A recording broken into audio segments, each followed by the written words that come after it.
இரு இயேசுவில் அன்புக்குரியவர்களே, மதுரை உயர்மறை மாவட்டம், தேனி மறைவட்டம், உத்தமபாளையம் பங்கு இறைமக்களோடு இந்த ஒரு மணி நேர ஆராதனையில் நாம் ஒன்றாக இணைகின்றோம். நற்கருணை ஆண்டவருடைய பிரசன்னத்திலே நாம் நம்மை ஒன்றிணைக்கின்ற போது நம்முடைய உள்ளத்தில் பல்வேறு சிந்தனைகள், சிந்தனை சிதறல்கள், பராக்குகள், நம்முடைய வாழ்வு பற்றிய கவலைகள் நிறையவே இருக்கின்றன. அவற்றையெல்லாம் இதோ இந்த நற்கருணை ஆண்டவர் திருமுன்னிலையிலே ஒப்பு கொடுத்து இந்த ஒரு மணி நேரமும் உலக மக்கள் அனைவரோடும் சேர்ந்து இந்த மாதா தொலைக்காட்சியின் வழியாக இந்த ஆராதனையில் பங்கு கொள்ளுகிற எல்லா நம்பிக்கையாளரோடும் இணைந்து நாம் ஜெபிப்போம். நமக்காக மட்டுமல்ல, நம் உறவினர்கள், சொந்தங்கள் நம்மிடம் பலர் ஜெபிக்க கேட்டிருக்கிறார்கள். அவர்கள் ஒவ்வொருவருக்காகவும் ஜெபிப்போம். நமது வாழ்விற்கான ஆற்றலை நம் ஆன்ம உணவாம் நற்கருணை ஆண்டவரிடமிருந்து பெற்றுக்கொள்ள இந்த ஒரு மணி நேரத்தை நாம் அவரோடு செலவிடுவோம். ஆண்டவரின் திருமுன் ஒரு நொடிப்பொழுது இருப்பதும் 1000 ஆண்டுகளுக்கு சமம் என்கிறது திருப்பாடல். அவருடைய கோலும் நெடுங்கழியும் என்றும் நமக்கு துணையாயுள்ளது. நாம் செய்ய வேண்டியது அவரை ஆராதிப்பது. நாம் அவரை மகிமைப்படுத்த வேண்டும். ஆற்றல் மிக்க இறைவனை, வல்லமை மிக்க இறைவனை, வாழ்வழிக்கும் இறைவனை ஆராதிக்கின்றோம், நாங்கள் ஆராதிக்கின்றோம் என்ற பாடலால் புகழ்ந்து பாடுவோம்.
நாம் உற்று நோக்கும் இறைவன் நம் துன்பத்தை வேடிக்கை பார்க்கின்ற இறைவன் அல்ல. குழந்தையின் அழுகுரலுக்கு ஓடி வந்து செவி கொடுக்கிற தாயைப் போல நம்முடைய துன்ப துயர வேதனைகளை கரிசனையோடு உற்று நோக்குபவர் நம் இறைவன். நாம் பலவீனமாக உணர்கிற போது நமக்கு பக்கபலமாக நிற்பவர் அவர். நான் வலுவற்று இருக்கிறேன் என்று சொல்லுகிற பொழுதெல்லாம் என் அருள் உனக்கு போதும், என் வல்லமை உன்மீது வெளிப்படும் என்று சொல்லி தேற்றுகிறவர், திடப்படுத்துகிறவர் நம் இறைவன். தாய் போல நம்மை தேற்றி பாதுகாக்கிற இறைவனை, தந்தை போல அரவணைத்து தோள் மீது சுமந்து கொள்ளுகிற இறைவனை, அவருடைய அரவணைப்பை அனுபவித்து உணர்ந்தவர்களாய் தாய் போல தேற்றி என்னும் பாடலை பாடுவோமா?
ஆண்டவரின் அருளை சுவைத்தவர்களுக்கு தெரியும் அவர் எவ்வளவு இனிமை என்று.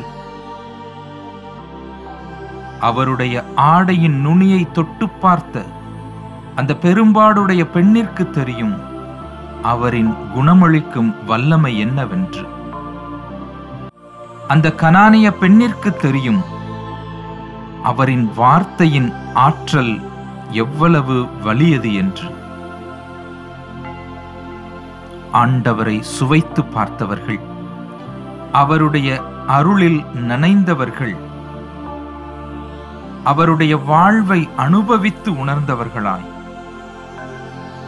அவருடைய வல்லமையை நாள்தோறும் அனுபவித்து பார்க்கின்ற மனநிலையோடு, உம் அழகான கண்கள் என்னை கண்டதால் முடிந்ததென்று நினைத்த நான் உயிர் வாழ்கின்றேன் என்று உணர்ந்து பாடுவோம்.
ஆண்டவரின் அருளை உணர்ந்து பாடிய நாம்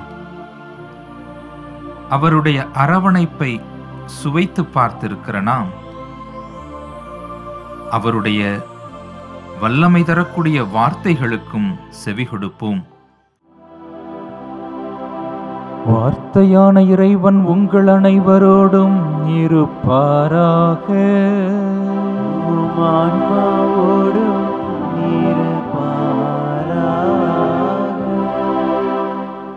புனித மத்தேயு எழுதிய நற்செய்தியிலிருந்து வாசகம். ஆண்டவரே மாட்சி உமக்கே. மத்தேயு நற்செய்தி 15ஆம் அதிகாரம் 21 இறை வார்த்தைகள். இயேசு அங்கிருந்து புறப்பட்டு தீர் சீதோன் ஆகிய பகுதிகளை நோக்கிச் சென்றார். அவற்றின் எல்லை பகுதியில் வாழ்ந்து வந்த கனானிய பெண் ஒருவர் அவரிடம் வந்து, ஐயா, தாவீதின் மகனே, எனக்கு இரங்கும், என் மகள் பேய் பிடித்து கொடுமைக்குள்ளாகி இருக்கிறாள் என கதறினார். ஆனால் இயேசு அவரிடம் ஒரு வார்த்தை கூட மறுமொழியாக சொல்லவில்லை. சீடர்கள் அவரை அணுகி, நமக்கு பின்னால் கத்திக்கொண்டு வருகிறாரே, இவரை அனுப்பிவிடும் என வேண்டினர். அவரோ மறுமொழியாக, இஸ்ரேல் குலத்தாருள் காணாமற் போன ஆடுகளாய் இருப்போரிடமே நான் அனுப்பப்பட்டேன் என்றார். ஆனால் அப்பெண் அவர் முன் வந்து பணிந்து, ஐயா, எனக்கு உதவியருளும் என்றார்.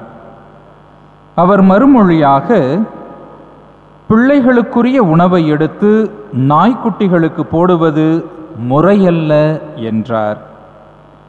உடனே அப்பெண், ஆம் ஐயா, ஆனாலும் தங்கள் உரிமையாளரின் மேசையிலிருந்து விழும் சிறு துண்டுகளை நாய்க்குட்டிகள் தின்னுமே என்றார். இயேசு மறுமொழியாக, அம்மா, உமது நம்பிக்கை பெரிது, நீர் விரும்பியவாறே உமக்கு நிகழட்டும் என்று அவரிடம் கூறினார். அந்நேரம் அவர் மகளின் பிணி நீங்கியது.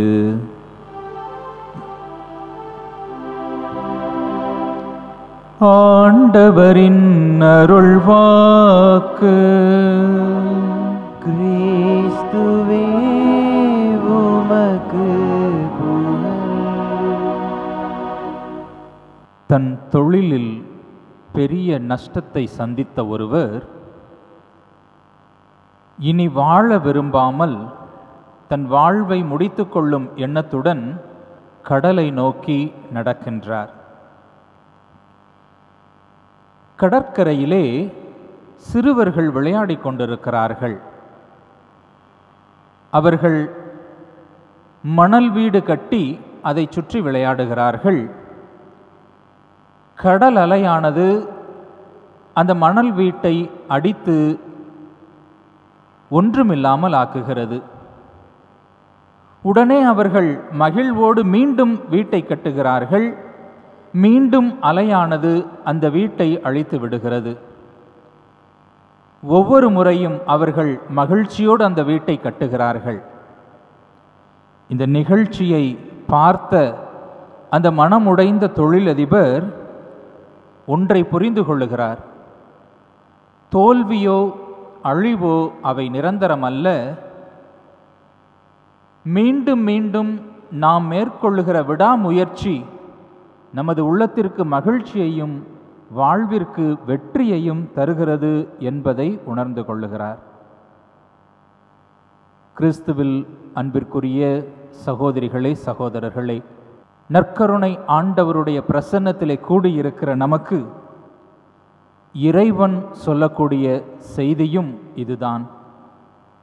தோல்விகள் நிரந்தரமல்ல, விடாமுயற்சிகள் மட்டுமே வெற்றியை தரும். நம் வாழ்வில் சோதனைகள், வேதனைகள், ஏமாற்றங்கள் நிகழ்கிற போது நாம் நமது உள்ளத்தை எங்கே பதிய வைக்கிறோம்? எதிலே நமது உள்ளத்தை செலுத்துகிறோம்? இதுதான் இன்றைய நற்செய்தியிலிருந்து நாம் கற்றுக்கொள்ளக்கூடிய செய்தியாக இருக்கிறது. இயேசு கடல் மீது நடந்து வருகிற பொழுது பேதுரு படகிலிருந்து கேட்கிறார், ஆண்டவரே, நீர்தாம் என்றால் எனக்கு கட்டளையிடும், நானும் உம்மை நோக்கி நடந்து வருவேன் என்று கேட்கிறார். ஆண்டவரும் வா என்று சொல்லுகிறார். பேதுருவினுடைய பார்வை ஆண்டவர் மீது இருந்த வரையில் அவர் கடல் மீது அச்சமின்றி நடக்கிறார்.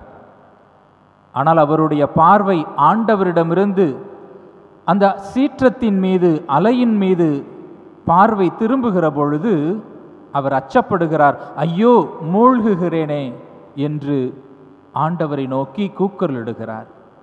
ஆம் அன்புக்குரியவர்களே, எவ்வளவு சோதனைகள் வந்தாலும் ஆண்டவரை நோக்கி நமது பார்வையை பதிக்க வேண்டும். இன்றைய நற்செய்தியிலே நாம் வாசிக்க கேட்ட அந்த கனானைய பெண் எவ்வளவு தடைகள் வந்தாலும் அவள் ஆண்டவரை நோக்கிய பார்வையை திருப்பவில்லை. அவரிடத்திலே தனது நம்பிக்கையை அதிகமாக வெளிப்படுத்தியதனால் அவள் விரும்பியதை வேண்டி பெற்றுக்கொண்டதை நாம் பார்க்கிறோம். அன்புக்குரியவர்களே, இந்த கனானைய பெண்ணிலிருந்து ஆண்டவரிடத்திலே நாம் கண்களை உறுதியாக பதித்து கொள்ள நம்முடைய ஆன்மீக வாழ்வில், நம்பிக்கை வாழ்வில் வேரூன்றி இருக்க 3 காரியங்கள் மிக முக்கியதாக இருக்கிறது என்று இறையியலறிஞர்கள் சொல்லுகிறார்கள். 1, நம்முடைய தேவை பெரிதாக இருக்க வேண்டும்.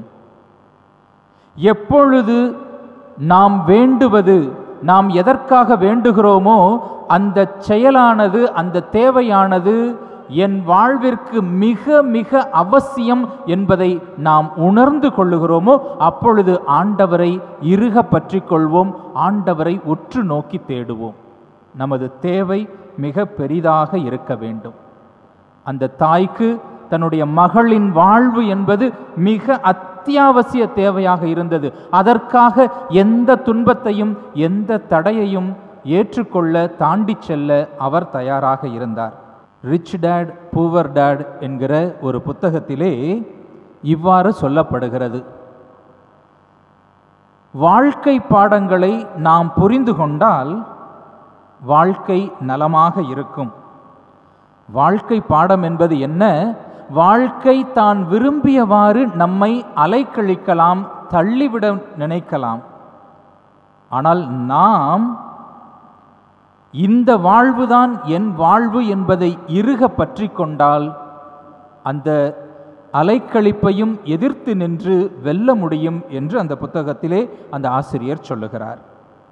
அன்புக்குரியவர்களே, நமது தேவை, நமது தேடல் என்பது மிக பெரிதாக, மிக ஆழமானதாக, மிக அவசியமானதாக இருக்கிற பொழுது நாம் அதற்காக எந்த ஒரு முயற்சியையும், எந்த ஒரு ஒருத்தலையும் செய்வதற்கு நிச்சயமாக நம்மால் செய்ய முடியும், அதற்கு தயாராக இருப்போம். 2வது, நமது தேவையை நிவர்த்தி செய்யக்கூடிய வல்லமை மிக்கவர் யார் என்பதையும் நாம் அறிந்திருக்க வேண்டும். எல்லோரும் நம்முடைய தேவைகளை நிறைவு செய்துவிட முடியாது. பல நேரங்களில் மறைமாவட்டத்தின் ஆயர் நம்முடைய பிரச்சனைக்கு உதவுவார், அல்லது என்னுடைய பங்குத்தந்தை என்னுடைய கேள்விக்கு பதிலளிக்க மறுக்கிறார், அல்லது என்னுடைய அருட்சகோதரிகள் எனக்கு செவிசாய்க்கவில்லை என்று சக மனிதர்கள் அல்லது நம்முடைய தலைவர்களை நாம் குறைபட்டு கொள்ளுகிறோம். ஆனால் உண்மையில் நம்முடைய தேவைகளிலெல்லாம் நம்முடைய கூக்குரலை உடனிருந்து கேட்கக்கூடியவராக நம் ஆண்டவர் இருக்கிறார் என்பதை பல நேரத்தில் மறந்து விடுகிறோம். மத்தேயு நற்செய்தி 24வது அதிகாரத்திலே 23, 24 வசனங்களிலே பெரும் வேதனையை பற்றி சொல்லுகிற பொழுது நம் ஆண்டவர் இயேசு அதைத்தான் சொல்லுகிறார். இதோ மெசியா இங்கே இருக்கிறார், இதோ மெசியா அங்கே இருக்கிறார் என்று உங்களை பலர் திசை திருப்புவார்கள். அவர்களை தேடி ஓட வேண்டாம். நமக்கு இங்கே ஒரு பிரச்சனை அப்படின்னோடனே வேறொரு இடத்துக்கு போகிறோம். இந்த கோவிலில், இந்த ஆலயத்தில் எனக்கு மன நிம்மதி இல்லை, அல்லது எனக்கு மீட்பு இல்லை, எனக்கு இரட்சணியம் இல்லை என்று வேறொரு இடத்திற்கு ஓடி செல்லுகிறோம். அங்கே பரவசம் இருக்கிறது, அங்கே அபிஷேகம் இருக்கிறது, அங்கே மீட்பு இருக்கிறது என்று நாம் இடம்பெயர்ந்து கொண்டே இருக்கிறோம். ஆனால் உண்மையில் நமக்கு மீட்பு என்பது எங்கே இருக்கிறது? நற்கருணை ஆண்டவரில் இருக்கிறது. நமக்கு வாழ்வு என்பது எங்கே இருக்கிறது? நமக்காக தன்னையே உணவாக கொடுத்த நம் ஆண்டவர் இயேசு கிறிஸ்துவில் இருக்கிறது. இதை புரிந்து கொண்டவர்கள் எங்கெங்கோ அலைய மாட்டார்கள். ஆக நமது தேவையை நிறைவு செய்யக்கூடிய ஆற்றல் மிக்கவர் இதோ இங்கே இருக்கிறார். நம்மை காக்கின்ற தேவன் நம் அருகில் இருக்கிறார். அவர்தான் நம் வாழ்வுக்கான அச்சாரம், நமது ஆணிவேர் என்பதையும் நாம் நம்முடைய ஆன்மீக வாழ்வில் உணர்ந்து கொள்ள வேண்டும். ஏனெனில் நம்மை காக்கின்ற அவர், நம்மை காண்கின்ற அவர் கண் அயர்வதும் இல்லை, உறங்குவதும் இல்லை. மூன்றாவது, அந்த கனானிய பெண்ணிடமிருந்து நாம் கற்றுக்கொள்ளக்கூடிய விடாமுயற்சி. விடாமுயற்சியுடன் நம்பிக்கையுடனும் அவர் ஆண்டவரிடம் மன்றாடினார். தொடக்கத்தில் அவர் ஆண்டவரை தேடிச் செல்லுகிற பொழுது இயேசு அவரை கண்டுகொள்ளவில்லை. சீடர்கள் பரிந்து பேசுகிறார்கள். இயேசு அப்பொழுதும் உடனடியாக அந்த பெண்ணின் குரலுக்கு செவி கொடுக்கவில்லை. மாறாக அந்த பெண்ணை இழிவுபடுத்துவது போல கூட அவருடைய வார்த்தை இருக்கிறது. அந்த பெண்ணை காயப்படுத்துவது போல இருக்கிறது. பிள்ளைகளுக்குரியதை எடுத்து நாய்க்குட்டிகளுக்கு போட முடியாது என்று சொல்லுகிறார். காணாமல் போன இஸ்ரேல் மக்களையே தேடி வந்திருக்கிறேன் என்று சொல்லுகிறார். ஆனாலும் அந்த பெண் விடுவதாக இல்லை. தொடர்ந்து ஆண்டவரிடத்திலே மன்றாடுகிறார், மண்டியிடுகிறார், ஜெபிக்கிறார். அந்த நாய்க்குட்டிகளுக்கு போடக்கூடிய உணவிலிருந்து சிந்தக்கூடிய, சிதறக்கூடிய அந்த துண்டுகளை எனக்கு கொடுங்கள் என்று கேட்கிறார். அந்த மன்றாட்டு, அந்த விடாமுயற்சி, அதற்கு இறைவன் பதிலளிப்பதை பார்க்கிறோம். அன்புக்குரியவர்களே, நமது ஜெபத்தில், நமது நம்பிக்கை வாழ்வில், நமது ஆன்மீக தேடலில் இந்த தொடர் முயற்சி, விடாமுயற்சி என்பது அவசியமாக இருக்கிறது. ஆண்டவர் எப்பொழுதும் நமக்காக இருக்கிறார். ஆனால் நாம் ஆண்டவரை தேடுவதில் தொடர் முயற்சியை மேற்கொள்கிறோமா? அது மிக மிக அவசியமானதாக இருக்கிறது. ஆண்டனி ப்ளூம் என்பவர் எழுதிய பிகினிங் டு ப்ரே என்கிற புத்தகத்தின் முதல் அத்தியாயமே அவர் சொல்லக்கூடியது ஆப்சன்ஸ் ஆஃப் காட் என்பதை பற்றி சொல்லுகிறார். கடவுள் நமது குரலுக்கு செவிசாய்க்கவில்லையோ, அவர் என்னை விட்டு மிக தொலைவில் இருக்கிறாரோ, அல்லது கடவுள் என் அருகிலேயே இல்லையோ என்கிற மனநிலை பலருக்கு உருவாகிறது. ஆனால் நாம் ஜெபிக்கின்ற பொழுது உடனடியாக நமது ஜெபம் கேட்கப்படவில்லை என்றால், அங்கே ஒரு அமைதி நிலவுகிறது என்றால், ஆண்டவர் நமக்காக இன்னும் காத்து கொண்டிருக்கிறார். அவர் கேட்கிறார், ஆனால் அமைதியாக பொறுமையோடு இருக்கிறார். நாம் எந்த அளவிற்கு ஆர்வத்தோடு அந்த காரியத்தை கேட்கிறோம் என்பதற்காக அவர் காத்திருக்கிறார். ஆக அன்புக்குரியவர்களே, அந்த அமைதியை நமது தொடர் நம்பிக்கையின் வழியாக எதிர்கொள்ள வேண்டும் என்பதுதான் அந்த புத்தகத்திலே சொல்லப்படக்கூடிய செய்தி. We must respond to his silence through our faith என்று சொல்லுகிறார். ஆன்மீக வாழ்வில் இந்த 3 காரியங்கள் மிக மிக முக்கியமானதாக இருக்கிறது. நமது தேவை என்ன என்பதை உணர்ந்து கொள்ள வேண்டும். நமது தேவை பெரிதாக இருக்க வேண்டும். தேவையை நிவர்த்தி செய்ய வல்லவர் இவர் என்பதை நாம் கண்டுகொண்டு இறுக பற்ற வேண்டும். தொடர் முயற்சி விடாமல் தேட வேண்டும். அப்பொழுது ஆண்டவர் கொடுக்க வேண்டாம் என்று நினைத்திருப்பதை கூட நம்மால் பெற்றுக்கொள்ள முடியும். கானாவூர் திருமணத்திலே அம்மா, எனது நேரம் இன்னும் வரவில்லை என்று மரியாளிடம் ஆண்டவர் இயேசு சொன்னார். ஆனால் மரியாள் சொன்னது நம்பிக்கையோடு, அவர் சொல்வதை செய்யுங்கள். இயேசுவினுடைய பொது வாழ்வானது அங்கே ஆரம்பமாகிறது. அதே போலத்தான் இன்றைய நற்செய்தியிலும் பார்க்கிறோம். காணாமல் போன இஸ்ரேல் மக்களுக்காகத்தான் வந்திருக்கிறேன் என்று சொன்ன இயேசுவினுடைய அந்த பணியானது இந்த கனானிய பெண்ணின் நம்பிக்கை வழியாக புற இனத்தாருக்கும் ஆண்டவர் அவருடைய பணியை செய்கிறார் என்பது உறுதியாகிறது. ஆக தொடர் வேண்டுதல் என்பது ஆண்டவருடைய மனதை இன்னும் பரவலாக்கி கொண்டிருக்கிறது, ஆண்டவருடைய இரக்கத்தை இன்னும் பரவலாக்கி கொண்டிருக்கிறது என்கிற உண்மையை இந்த நாளிலே நாம் புரிந்து கொள்வோம். அன்பிற்குரியவர்களே, இதிலே இறுதியாக நாம் புரிந்து கொள்ளக்கூடிய விஷயம் என்னவென்றால், நம்முடைய தேவைகளில் மட்டும் ஆண்டவரை தேடுபவராக இருக்கிறோம். நிச்சயமாக எல்லா தாயும் எல்லா தந்தையும் தன்னுடைய குழந்தைகளுக்காக எத்தகைய தியாகங்களையும் செய்ய தயாராக இருக்கிறார். தன்னுடைய குழந்தைக்கு உடலுக்கு ஒரு நலம் குறைவு என்றால் அவரை தூக்கி கொண்டு மருத்துவமனைகளுக்கு ஓடுவது, இரவு முழுவதும் கண்விழித்து சேவகம் செய்வது என்று எல்லா முயற்சிகளையும் எடுப்பதில் கருத்தாய் இருக்கிறார்கள். அதில் எந்த மாற்று கருத்தும் இல்லை. ஆனால் அதே குழந்தை வளருகிற பொழுது போதிய மறைக்கல்வியை பெறுகிறாரா? ஞாயிற்றுக்கிழமை கடன் திருநாட்களில் முழு திருப்பலியை காண்பதில் அந்த பெற்றோர் அக்கறை கொள்ளுகிறார்களா? ஒவ்வொரு நாள் குடும்ப ஜெபத்தின் வழியாக ஆண்டவரோடு இணைவதில் அவர்கள் ஆர்வம் கொள்ளுகிறார்களா? இதை நாம் சிந்தித்து பார்க்க வேண்டும். நம் தேவைகளில் மட்டும் ஆண்டவரை இறுக பற்றி கொள்பவர்களாக இருக்காமல், அன்றாட வாழ்வில் அவர் எனக்காக இருக்கிறார், நேற்றும் இன்றும் என்றும் மாறாதவர், நமக்காக எந்நாளும் காத்து கொண்டிருக்கிறார். ஆனால் நாம் அவரை அனுதினமும் அணுகிச் செல்பவர்களாக, அனுதினமும் அவரை பார்த்து நற்கருணை ஆண்டவரே, நான் உன்னை அன்பு செய்கிறேன், உன் அன்பில் நிலைத்திருக்க வரம் தாரும் என்று ஒரு சில மணித்துளிகளாவது ஆண்டவரை நினைத்து அவரோடு தங்கியிருக்க நம்மால் முடியுமா? சிந்தித்து பார்ப்போம். இது எல்லா நிலைகளிலும் அன்புக்குரியவர்களே. ஒரு பங்கின் நிகழ்வுகளில் ஏதோ ஞாயிறு திருப்பலியில் கலந்துவிட்டு சென்று விட்டால் போதும் என்று இல்லாமல், என்னால் முடிந்தவரை பங்கிற்கும் பங்கு மக்களுக்கும் பங்கு தந்தைக்கும் பங்கின் அனைத்து அமைப்புகளிலும் நானும் என்னுடைய பிள்ளைகளும் உடனிருந்து செயல்படுவோம் என்கிற மனநிலை நமக்கு வேண்டும். அதுதான் நம்முடைய ஆன்மீக வாழ்வில் தொடர்ந்து வளருவதற்கான ஆற்றலை தரும். அப்பொழுது இன்னும் அதிகமாக ஆண்டவர் நமக்கான அருளை நிறைவாக தந்து கொண்டே இருப்பார். ஆகவே தொடர்ந்து நாம் நம்முடைய வாழ்வில் ஆண்டவரை தேடக்கூடியவர்களாக இருப்போம். அப்பொழுது இறைவனுடைய அருளை நிறைவாக நாமும் பெற்றுக்கொள்ள முடியும். சின்னஞ்சிறிய காரியங்களில் ஆண்டவருக்கு நம்பிக்கைக்குரியவர்களாய் நாம் வாழுகிற பொழுது பெரியவற்றிற்கு நம்மை பொறுப்பாளராகவும் மாற்ற காத்திருக்கிறார்.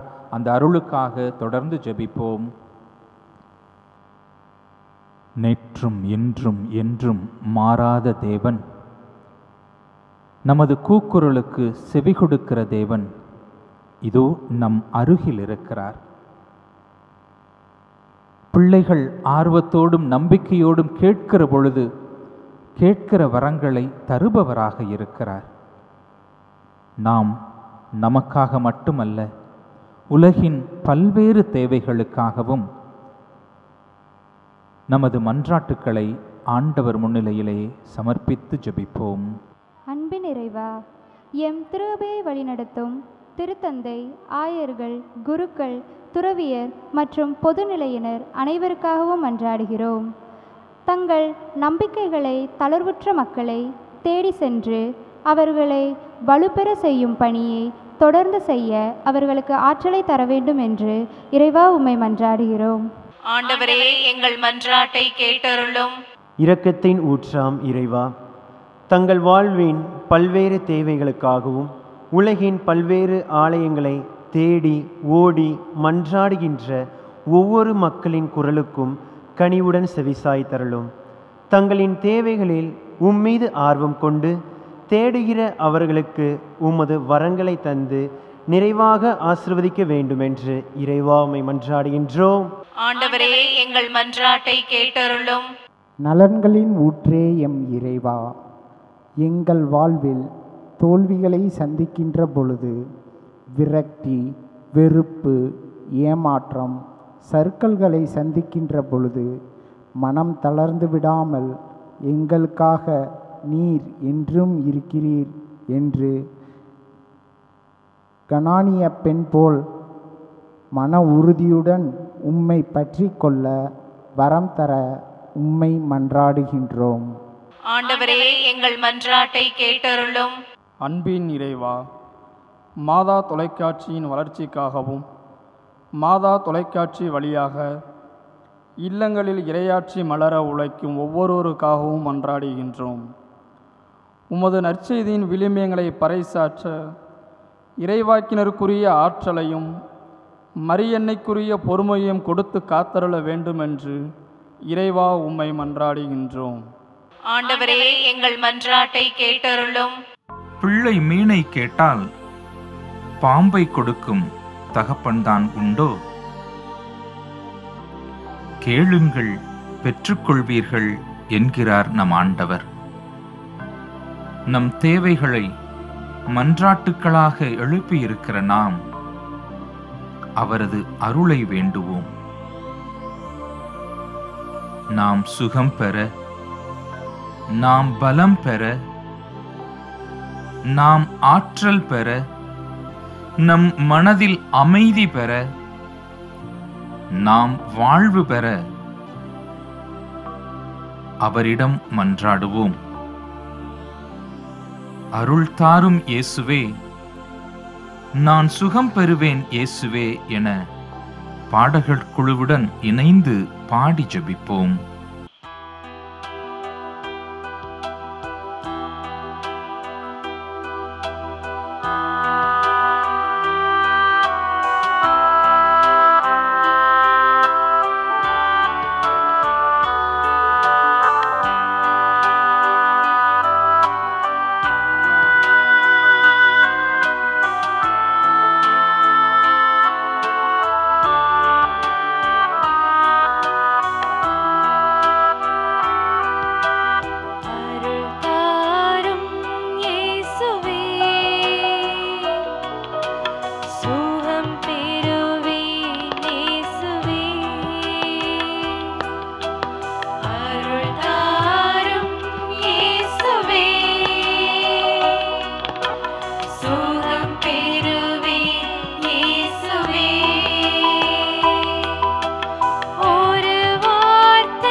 மன்றாடுவோமாக.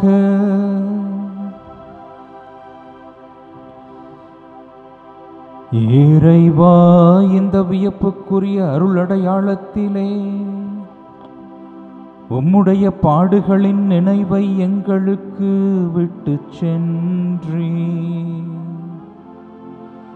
உம் திருவுடல் திருரத்தம் ஆகிய இவற்றின் தூய மறைபொருளை வணங்கும் நாங்கள் உமது மீட்பின் பயனை இடைவிடாமல் துய்த்து உணர்ந்து மகிழ அருள்வீராக.